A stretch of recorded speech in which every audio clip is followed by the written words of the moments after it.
Ukraine की सेना ने एक वीडियो जारी किया जिसमें उसके सैनिक रॉकेट लॉन्चर से रूस की सेना के हेलीकॉप्टर पर हमले करते दिखाई दिए।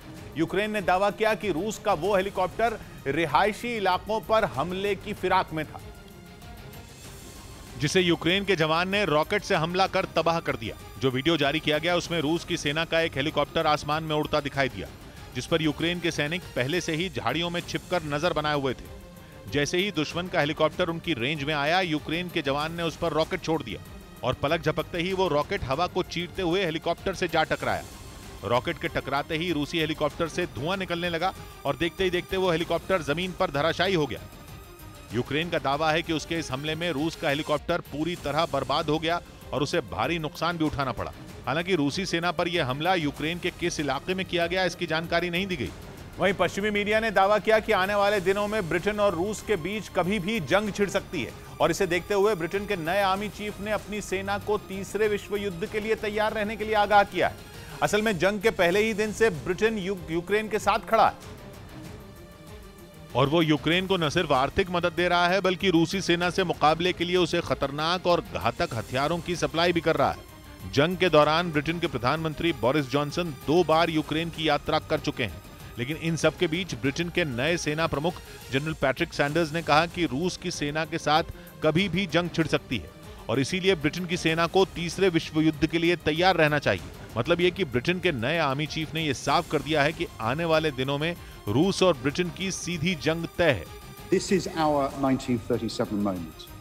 We're not at war, but we must act rapidly. उन्होंने ये भी कहा कि ब्रिटेन को अपने सहयोगियों की मदद करने के लिए एक ऐसी सेना बनाने की जरूरत है जो रूस को हराने में सक्षम हो।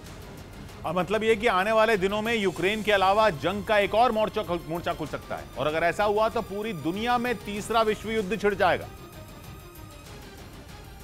क्योंकि ब्रिटेन सैन्य संगठन नेटो का सदस्य है और अगर इस सैन्य संगठन के किसी भी सदस्य देश पर हमला होता है तो उसे नेटो पर हमला माना जाता है, जिसके बाद इस संगठन में शामिल सारे सदस्य देश उस दुश्मन देश के खिलाफ जंग का ऐलान कर देते हैं। इस वक्त इस सैन्य संगठन में 30 देश शामिल हैं। मतलब यह कि इस संगठन की ताकत के आगे कोई भी अकेला देश टिक नहीं सकता है। इधर तीसरे विश्व युद्ध के बढ़ते खतरे को देखते हुए नेटो ने अपने 3 लाख सैनिकों को हाई अलर्ट पर कर दिया है। नेटो ने यह ऐलान ऐसे समय पर किया है जब रूस ने यूक्रेन पर अपने हमले तेज कर दिए हैं। इसी वजह से रूस के खिलाफ रणनीति बनाने के लिए नेटो की एक बेहद अहम बैठक स्पेन में होने वाली है और दावा किया जा रहा है कि इस बैठक में नेटो जंग की सूरत में रूस को मुंहतोड़ जवाब देने की रणनीति तैयार करेगा, क्योंकि यूक्रेन पर रूस के भीषण हमलों से नेटो देशों में भी पुतिन की सेना के हमले का डर सताने लगा है। यही वजह है कि नेटो अब रूस के नजदीक बाल्टिक देशों में भी अपनी ताकत बढ़ाने और अपने रक्षा तंत्र को मजबूत करने में जुट गया, ताकि आने वाले दिनों में अगर रूस किसी भी नेटो देश पर हमला करता है तो उसे हर मोर्चे पर तगड़ा जवाब दिया जा सके। रूस से निपटने के लिए फिनलैंड और स्वीडन भी नेटो में शामिल होने के लिए आवेदन कर चुके हैं, लेकिन यही बात पुतिन को फूटी आंख नहीं भा रही। रूस इस बात से चिढ़ा है कि उसके लाख मना करने के बाद भी फिनलैंड और स्वीडन ने नेटो में जाने का फैसला किया है। पश्चिमी मीडिया का यह भी दावा है कि नेटो की स्पेन में होने वाली बैठक में स्वीडन और फिनलैंड पर चर्चा होगी। इसमें अमेरिकी राष्ट्रपति बाइडेन और ब्रिटेन के प्रधानमंत्री बोरिस जॉनसन भी हिस्सा लेंगे।